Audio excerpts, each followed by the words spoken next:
Almost everywhere Jesus went, huge crowds came to see and hear him. One time, he began teaching by a lake. The crowd became so big that he actually had to speak from a boat out in the water.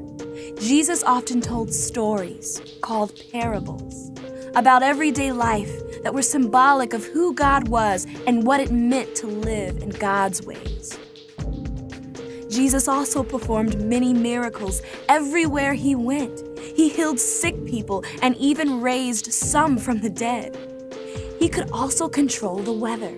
One time, when Jesus and his followers were in a boat on a lake, a huge storm came in and the boat began to fill with water.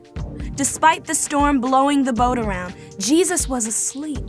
Panicked, his followers woke him up and said, "Teacher, don't you care if we drown?"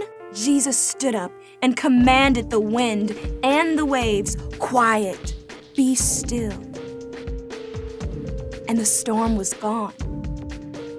Many people were amazed at the miracles Jesus performed, but the religious leaders, called Pharisees, started to question where Jesus got his power from. At one point, they even accused him of getting power from the devil. King Herod was also fearful of Jesus. A short time earlier, Herod had thrown John the Baptist in jail. He wanted to kill John, but knew that he was a holy man and feared what might happen if he did. Then one day, Herod's daughter was dancing and entertaining Herod's guests at a banquet. Herod was pleased with her and told her she could have anything she requested.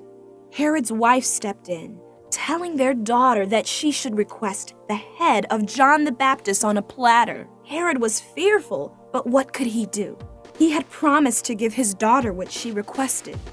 And so he had John beheaded, and the executioners brought his head into the banquet.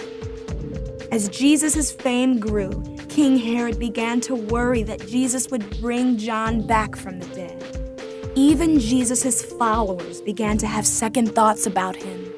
But his 12 closest followers stuck by Jesus for what was sure to be tough times ahead.